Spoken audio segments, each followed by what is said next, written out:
বন্ধুরা আসসালামু আলাইকুম, কেমন আছেন সবাই? আশা করি সকলেই ভালো আছে। বন্ধুরা, Oppo এর Reno সিরিজের ফোনগুলো দুর্দান্ত কালার ও স্পেসিফিকেশনের জন্য আমাদের মাঝে ব্যাপক জনপ্রিয় ছিল। আর এবার আমাদের মাঝে Oppo Reno8 Pro Plus 5G এই ফোনটি আমাদের মাঝে লঞ্চ করতে যাচ্ছে। আর আজকের ভিডিওতে আমরা আলোচনা করব Oppo Reno8 Pro Plus এই ফোনটির ফুল স্পেসিফিকেশন ও খুঁটিনাটি বিষয় নিয়ে বিস্তারিত আলোচনা করব। আর ইতিমধ্যে এই ফোনটির কনফার্ম কিছু স্পেসিফিকেশন আমাদের সামনে চলে এসেছে। বন্ধুরা, এখনো যারা আমাদের চ্যানেলটি সাবস্ক্রাইব করেনি, আশা করি তারা আমাদের চ্যানেলটি সাবস্ক্রাইব করে পাশে থাকা বেল বাটনটি প্রেস করে দেবার অনুরোধ রাখছি। চলুন তাহলে আজকের ভিডিওটি শুরু করা যাক। এই ফোনটির ব্যাক সাইডে ব্যবহার করা হয়েছে রিয়ার কোয়াড ক্যামেরা সেটআপ এবং সামনে থাকছে single middle pencil cutting selfie camera এবং সামনে ও পেছনে ব্যবহার করা হয়েছে গ্লাসের প্রোটেকশন। এই ফোনটি নিচের দিকে থাকতে যাচ্ছে ইউএসবি টাইপ সি পোর্ট, পাশেই থাকছে লাউড স্পিকার। এছাড়াও এই ফোনটির বডি ফ্রেম হবে প্লাস্টিকের বডি ফ্রেম এবং ফোনটির ওয়েট হবে 187.2 গ্রাম। বন্ধুরা, এই ফোনটির হাই সিকিউরিটির জন্য ব্যবহার করা হয়েছে in display optical 2.1 fingerprint sensor. তো লুক ও বিল কোয়ালিটির দিক থেকে এই ফোনটি আমার কাছে বেশ চমৎকারই লেগেছে।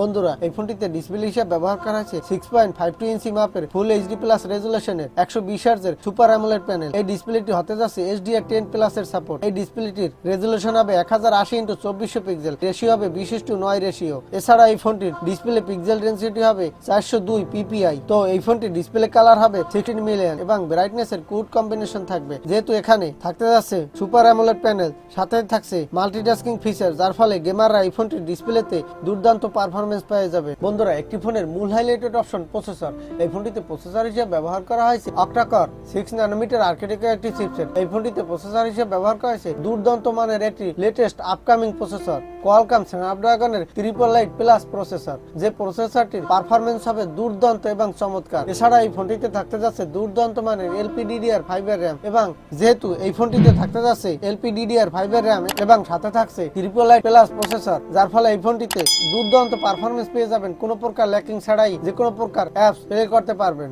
এছাড়া এই ফোনটিতে আউট অফ দ্য বক্স থাকতে যাচ্ছে আপকামিং ভার্সন অ্যান্ড্রয়েড 12। এই ফোনটিতে যে রেয়ার কোয়াড ক্যামেরা সেটআপ ব্যবহার করা হয়েছে তার প্রথমে থাকছে 60 মেগাপিক্সেল একটি প্রাইমারি ক্যামেরা, এরপর রয়েছে 30 মেগাপিক্সেল একটি টেলিফটো লেন্স, এরপর রয়েছে 8 মেগাপিক্সেল একটি ম্যাক্রো ও 2 মেগাপিক্সেলের ডেপথ সেন্সর। এই ফোনটির ব্যাক সাইডের ক্যামেরা থেকে আপনি 4K রেজুলেশনের 30 fps এর 1080 পিক্সেলের ও 2460 পিক্সেলের ভিডিও রেকর্ড করার সাপোর্ট পেয়ে যাবেন। এছাড়া এই ফোনটির সামনে ও পেছনে ব্যবহার করা হয়েছে EIS, যাতে আপনি নড়াচড়া করা অবস্থায় দুর্দান্ত প্রিমিয়াম স্টাইলিশ ভিডিও রেকর্ড করতে পারবেন। এছাড়া এই ফোনটির সেলফি ক্যামেরা হিসেবে ব্যবহার করা হয়েছে 20 মেগাপিক্সেল একটি সেলফি ক্যামেরা, যে সেলফি ক্যামেরা থেকে আপনি মোটামুটি ভালোই মানের সেলফি তুলতে পারবেন।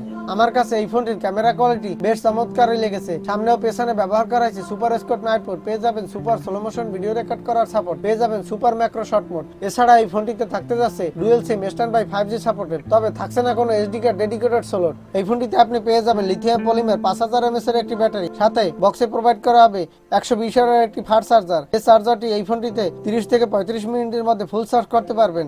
এই ফোনটি আগামী 2022 সালের জুন মাসের মধ্যে লঞ্চ হতে পারে। এই ফোনটি ইন্ডিয়ান মার্কেটে প্রাইস হতে পারে 35-30 রুপি এর আশেপাশে, যেটি বাংলাদেশ মার্কেটে অফিসিয়ালি আসলে পাওয়া যাবে 41 থেকে 42,000 টাকার মধ্যে। তো সর্বাধিক বিচার বিশ্লেষণ করে বলতে পারি যে এই ফোনটি লুক ও বিল কোয়ালিটি এবং পারফরমেন্সের দিক থেকে চমৎকার হতে যাচ্ছে, যেহেতু এখানে থাকতে যাচ্ছে মাল্টিটাস্কিং ডিসপ্লে ফিচার এবং দুর্দান্ত মানের 888 প্লাস প্রসেসর এবং রিয়ার কোয়াড ক্যামেরা সেটআপ, যার ফলে এই ফোনটি হতে যাচ্ছে একটি দুর্দান্ত মানের ফোন। বন্ধুরা, এই ছিল আজকের ভিডিও। আজকের ভিডিওটি যদি ভালো লাগে লাইক দিন এবং আজকের এই ফোনটি কেমন হয়েছে তা কমেন্ট করে জানাবেন। আশা করি বন্ধুরা, যাবার আগে একটি কথা না বললেই নয়, আপনারা যারা আমাদের চ্যানেলটি সাবস্ক্রাইব করেননি, আশা করি আমাদের চ্যানেলটি সাবস্ক্রাইব করে পাশে থাকা বেল বাটনটি অন করে দেবার অনুরোধ রাখছি। বন্ধুরা, ভালো থাকেন, সুস্থ থাকেন এই কামনাই করি। আজকের মতো এখানেই শেষ করছি। আজকের মতো আল্লাহ হাফেজ।